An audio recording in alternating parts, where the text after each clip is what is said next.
everyone, I'm Rachel and I welcome you all to Executive Corner Expert Talks.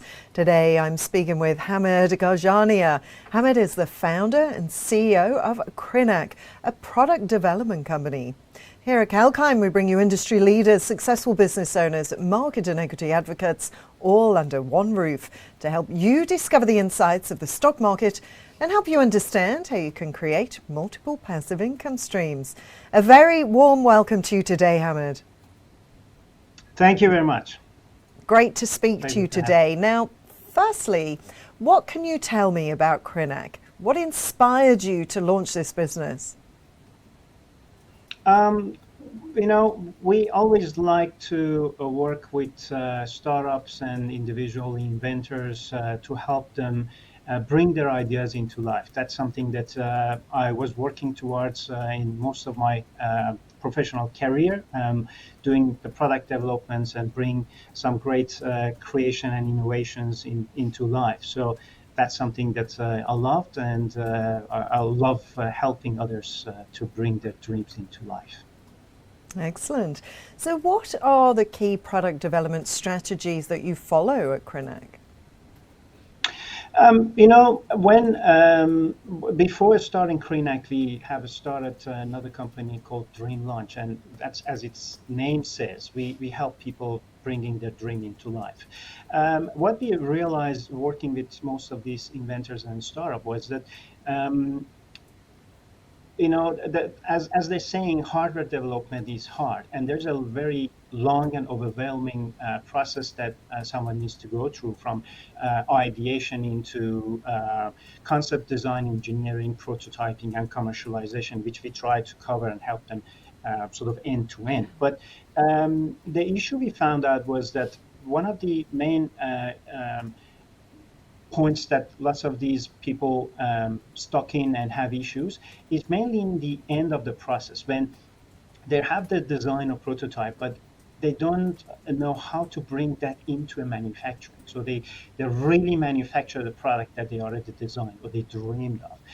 That is our expertise. That's something that we have a very good team of ex-engineers that they already have manufacturing experiences, and we can help them do that. Plus, we're working also with established companies. So if they have a new product development process they want to do, if they want to do R&D, if they have a project that they have a technical gap, instead of them hiring engineering teams for that specific project, we can get involved and help them filling their technical gap.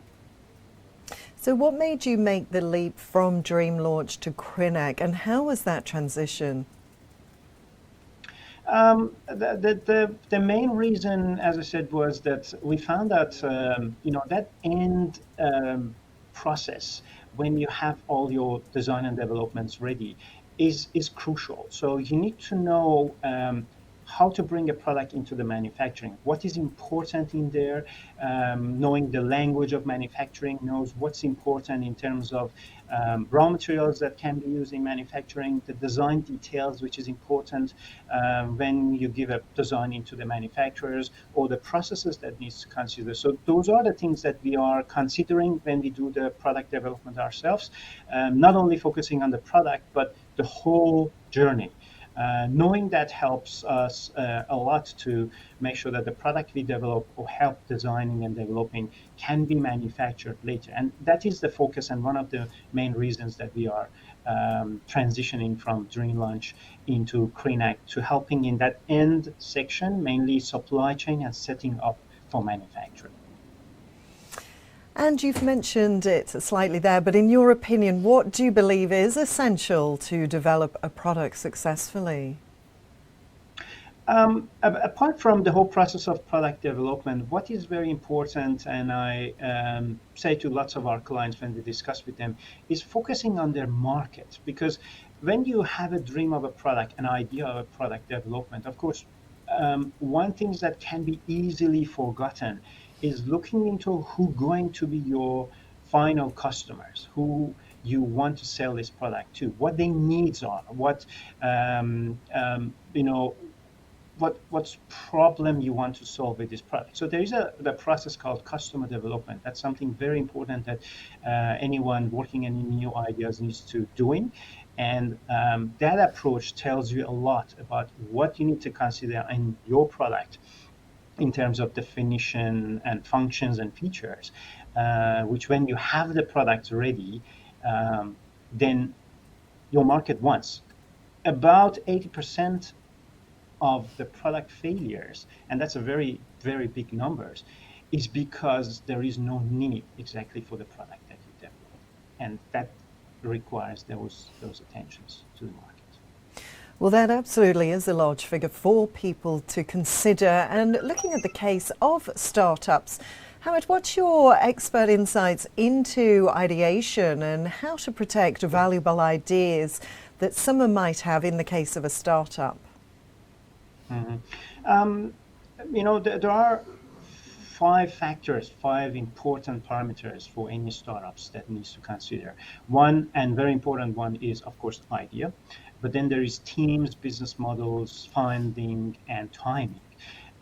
Idea is something that everyone started with, and that's really very, very important. Of course, there are ways to protect your idea. So you can, for example, look into registering your idea or design or do the patenting. But one important thing you need to consider as a startup is that not for any project it's necessary to look into or be worrying about protecting your ideas, because as I said, especially for hardware development is really hard. So it takes a lot of effort, and it can be really very long and overwhelming with lots of energy and passion that you need to put in to make an idea a dream, a reality. So of course there are ways to control and protect your ideas, but you shouldn't be worried, and not always it's necessary to spending a lot of money on that. There are a lot of other factors which is very important and we need to consider, and then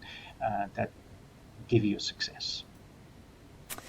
And lastly, Hamid, obviously COVID has changed a lot of ways that some businesses work. With this in mind, what product development trends do you anticipate for the future? I believe, based on what I see, as you said, there was a lot of changes in what happens after the COVID, that we are moving more and more into a digital transitions. So I believe deep tech, as a general terms, are the more trends for most of the product developments that's going to happen. In a specific terms, I believe there is a lot of activities and trends towards areas like medtech, agtech, sport electronics, consumer IoTs, and the product that goes into aged care or disability industry. Well, Hamid, it's been very insightful to chat to you today. Thank you so much for your time. My pleasure. With that, I will sign off for today, but watch this space for more. Till then, stay apprised and invest wise with 𝐊𝐴𝐚.